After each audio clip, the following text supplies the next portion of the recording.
आज की इस वीडियो में हम बात करने वाले हैं इग्नू एडमिशन के बारे में, इग्नू के न्यू एडमिशन के बारे में, जो आपके जुलाई 2026 में स्टार्ट हो जाते हैं।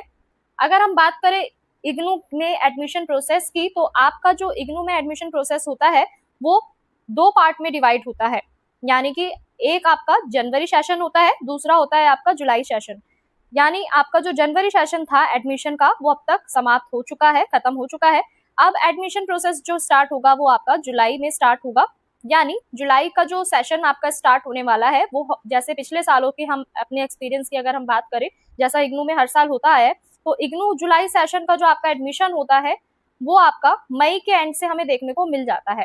यानी 30 मई तक आपको देखने को मिलेगा। जुलाई 2026 के जो एडमिशन है आपके इग्नू के नए वाले, वो स्टार्ट हो जाएंगे। तो अगर हम इग्नू में एडमिशन प्रोसेस की बात करें, तो इग्नू के अंदर 2 टाइप में आपका एडमिशन होता है, यानी 2 सेशन में आपका एडमिशन लिया जाता है, जनवरी सेशन और जुलाई सेशन। तो जनवरी सेशन के अभी तक आपके एडमिशन जो चल रहे थे वो खत्म हो चुके हैं। अब आपका जुलाई सेशन स्टार्ट होगा 30 मई से। आपके जो एडमिशन है वो स्टार्ट आपको देखने को मिलेंगे, नए एडमिशन, चाहे वो आपके यूजी कोर्सेज हो, चाहे पीजी कोर्सेज हो, या फिर आपके कोई डिप्लोमा या फिर कोई सर्टिफिकेट कोर्स हो। तो आपको यहाँ पे 30 मई से न्यू एडमिशन देखने को मिल सकते हैं।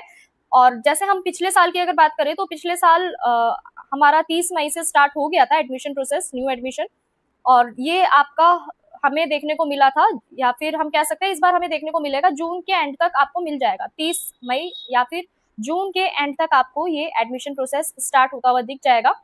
तो इसमें क्या डिफरेंस होता है? इसमें डिफरेंस कुछ नहीं होता, दोनों सिमिलर ही होते हैं। जो आपका जनवरी सेशन होता है वो एक तरीके से हम कह सकते हैं, कई बच्चे उसमें, कई स्टूडेंट्स नहीं ले पाते एडमिशन, कुछ किन्हीं कारणवश, अगर कोई रीजन की वजह से अगर आप नहीं ले पाते हैं, तो इग्नू दोबारा से 6 महीने बाद अपने एडमिशन स्टार्ट करता है, जिसका जुलाई सेशन जो होता है आपका, उसमें आप अगर आपने जनवरी में नहीं लिया एडमिशन तो आप जुलाई में फिर ले सकते हैं। दोनों सिमिलर ही होते हैं, दोनों का जो स्टडी होता है, जो सिलेबस होता है वो भी सेम ही होता है, सेम प्रोसेस चलता है आपका असाइनमेंट का भी और एग्जाम का भी, प्रैक्टिकल का भी, ठीक है। तो ये सारी चीजें सेम ही होती हैं, बट इसमें 2 सेशन इसलिए रखे गए हैं, जो बच्चे पहले एडमिशन नहीं ले पाए वो अब ले पाए, ठीक है। और साथ ही आपका जो ये इसमें जो डिफरेंस होता है, वो एक मेजर डिफरेंस ये होता है कि अगर आप जनवरी सेशन में लेते हैं, तो आप एडमिशन लेते हैं जनवरी सेशन में, तो आप 6 महीने पहले ही अपनी डिग्री कंप्लीट कर लेते हैं। वहीं अगर हम जुलाई की बात करें, जुलाई सेशन की बात करें, तो उसके अंदर आपका जो डिग्री का जो प्रोसेस होता है वो 6 मंथ लेट हो जाता है। यानी जहां आपने जनवरी में अगर आप पहले एडमिशन लेते हो, तो पहले आपका जो एडमिशन होता है, जो आपका जो कोर्स होता है वो पूरा हो जाता है 6 महीने पहले। वहीं अगर आप जुलाई सेशन में लेते हैं तो थोड़ा लेट आपको देखने को मिलता है। तो इसी तरीके से जुलाई के उसमें इग्नू के अंदर आपके एडमिशन प्रोसेस चलता है, 2 सेशन में डिवाइड रहता है, जनवरी सेशन और जुलाई सेशन। अब हम बात करते हैं इसमें जो प्रोसेस होता है, एडमिशन प्रोसेस, वो क्या होता है। इग्नू के अंदर आप ऑनलाइन घर बैठे ही अपना एडमिशन ले सकते हैं, ठीक है। घर पे ही अपना लैपटॉप से फॉर्म फिलिंग करके आप एडमिशन ले सकते हैं। अदरवाइज आप किसी कैफे से भी अपना डिटेल शेयर करके आप वहां से भी अपना एडमिशन ले सकते हैं। अगर आपके पास घर पे लैपटॉप नहीं है या आपको कोई कंफ्यूजन है, तो आप कैफे के थ्रू भी, साइबर कैफे के थ्रू भी जाके आप अपना एडमिशन ले सकते हैं।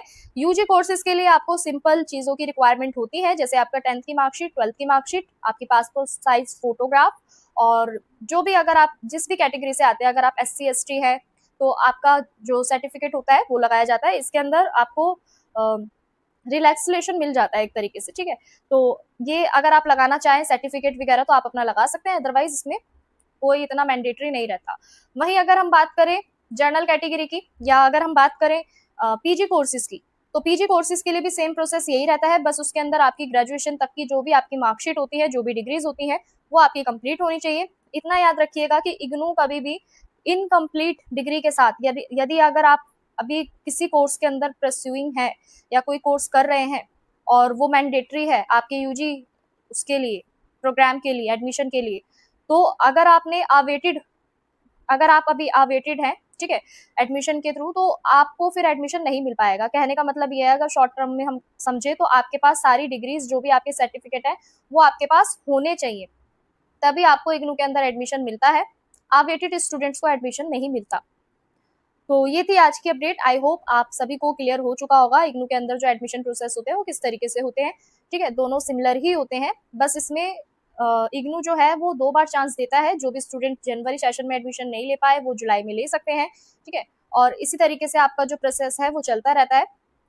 जो जनवरी सेशन के जो बच्चे होते हैं उनके एग्जाम जून में होते हैं, और जो जुलाई सेशन के जो स्टूडेंट्स होते हैं उनका एग्जाम आपको दिसंबर में या जनवरी में देखने को मिलते हैं। वहीं इनके असाइनमेंट की अगर हम बात करें तो असाइनमेंट भी इनके जो जनवरी सेशन के जो बच्चे होते हैं, स्टूडेंट होते हैं, उन्हें मार्च में सबमिट कराने होते हैं। वहीं अगर हम जुलाई सेशन की बात करें तो इनके सितंबर और अक्टूबर में इन्हें असाइनमेंट अपने सबमिट कराने होते हैं। अगर कोई प्रैक्टिकल या फिर हम कह सकते हैं कोई सर्टिफिकेट कोर्स है तो उसका जो प्रैक्टिकल्स वगैरह होते हैं वो आपको वेबसाइट पे इग्नू की वेबसाइट पे आपको वहां से इन्फॉर्मेशन मिलती है, आप वहां से देख के अपना प्रैक्टिकल की प्रिपरेशन कर सकते हैं। तो आई होप आज की इस वीडियो से आपको क्लियर हो गया होगा इग्नू में जुलाई सेशन जो है न्यू एडमिशन के लिए आप किस तरीके से अप्लाई कर सकते हैं और कौन कौन से क्या क्या इसमें प्रोसेस रहता है, कौन कौन से सर्टिफिकेट्स की जरूरत रहती है, मैंने आपको सभी शॉर्ट में एक्सप्लेन कर दिया है। आई होप अगर आपको वीडियो पसंद आई हो तो वीडियो को लाइक कीजिए, चैनल को सब्सक्राइब कीजिए। मिलते हैं नेक्स्ट अपडेट में। आप सभी का बहुत बहुत धन्यवाद।